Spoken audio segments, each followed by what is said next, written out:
अपने बारे में बताइए। मैं मिसेस मल्लिका चौधरी और लास्ट ईयर मुझे एक टर्म में ब्लिस्टर हुआ था जी।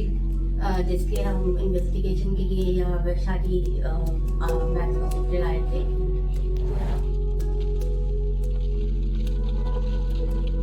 आउटसाइड तो पता चला कि ओरल कैंसर है और यहाँ मेरा पूरा ट्रीटमेंट हुआ लास्ट ईयर और अभी 1 ईयर पूरा हो गया है। अच्छा। और हाँ, जैसे बताइए आपका जो ट्रीटमेंट हुआ था उसमें क्या क्या हुआ है आपका?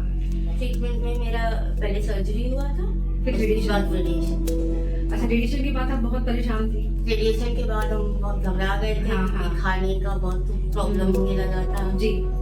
और हाँ खाने का कोई टेस्ट नहीं था मुझे। जी, ठीक है। और लेकिन अभी मैं पूरा मील ले लेती हूँ, पूरा टेस्ट आ गया है। अभी मतलब हम ये कहेंगे कि 1 साल के बाद, जैसे उस समय दिक्कत थी, 1 साल अब आपको हो गया है, 1 साल तो टेस्ट आ रहा है पूरा। हाँ, पूरा आप अच्छी तरह खा पा रही है। पूरा टेस्ट। आपकी गर्दन में जो होता है ना फाइब्रोसिस, अकड़ाहट जो होती है, वो कैसी है? वो बहुत बेटर है। वो ठीक हो रही है ना?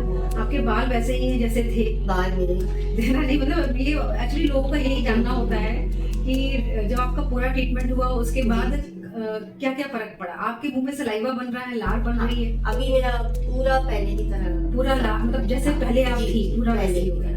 आप इनके हस्बैंड, आप बताइए जी। सबसे बड़ी बात तो मैं कहना चाहूँगा कि आफ्टर द ट्रीटमेंट और सर्जरी एंड रेडिएशन 3 महीने के बाद से इन्होंने she is a teacher Allahabad से आए जी, और उसके बाद से 3 महीने के बाद इन्होंने अपना स्कूल ज्वाइन कर ये बहुत बड़ी बात है। It was a cancer patient, आदमी 2 साल तक तो सोचता भी नहीं मैं कुछ कर सकता हूँ, तो it was a very big achievement for us, thanks to the doctors of Max Hospital, especially Dr. Rashi Agarwal.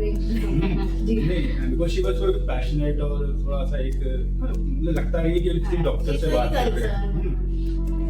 नहीं, मेरा मतलब बेसिकली यही था कि जिससे लोग साइड इफेक्ट से बहुत चिंता करते हैं। ऊपर से क्या होता है ना, when you are doing radiation of oral cavity, मुंह का हम ट्रीटमेंट करते हैं तो छाले तो पड़ती है ना, कुछ छाले पड़ते हैं, लार नहीं बनती है, स्वाद नहीं आता है, तो वो काफी दिन रहता है। तो यही मैं आज मतलब यही लोगों से कहना चाहती हूँ कि आप बैठे हैं, 1 साल समय देखा जाए बहुत नहीं है ना ट्रीटमेंट खत्म होने के मतलब, लेकिन आप बिल्कुल वैसे ही अपना महसूस मतलब बोल पा रही है। आपकी बिल्कुल बात सही है। एज ए टीचर कितना बोलना हो ना, लगातार पूरी नॉर्मल लाइफ में पहले की तरह अपना पूरा नॉर्मल लाइफ है ना, तो यही है, स्वाद भी पूरा आ रहा है, सलाइवा भी पूरा बन रहा है ना, आप आराम से अपना जैसे लेक्चर लेती थी उतना बोल पा रही है, कोई रूटीन है, गर्दन में भी कुछ वो नहीं है।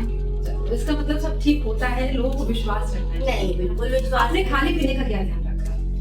खाने का डॉक्टर डाइट मेरा पहले थोड़ा टेस्ट की वजह से इतना नहीं हो पा रहा था, लेकिन अभी मैं पूरा मील अपना लेती हूँ, सब खाना कुछ स्पेशल आपने लिया हो, आपने कुछ बनाया हो तो सलाह देना चाहें लोगों को कि क्या डॉक्टर मेरा करें? शेक्स या स्मूदीज हम घर में अलग से लेते हैं तो अच्छा, हाँ, तो यही है अपनी स्मूदीज और शेक्स जो होते हैं वो बनाते हैं, है ना, ये खाने के साथ ये तो ये ऑल्टरनेट नहीं है, ये अलोंग विद द मील है कि आप तो खुद प्रिपेयर करते रहे हैं फूड, तो आप कुछ बताना चाहें?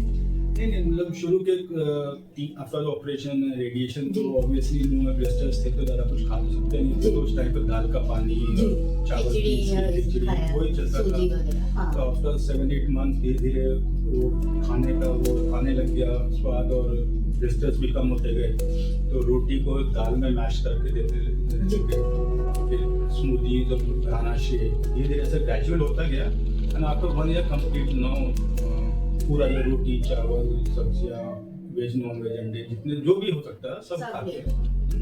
एंड जो डाइट इसकी बिफोर द ट्रीटमेंट थी, अभी वही डाइट फिर से नॉर्मल आ गई है। वेरी गुड, बहुत बहुत आपका धन्यवाद कि आपने हमारे जो और भी पेशेंट्स हैं उनके साथ शेयर किया। कम से कम वो अपनी उम्मीद नहीं खोएंगे। उम्मीद नहीं खोना है, सबसे बड़ी चीज ये उम्मीद नहीं खोएंगे और ट्रीटमेंट पूरा अच्छे से कराएंगे और आपको खाने के बारे में भी समझ में आया होगा। Thank you so much.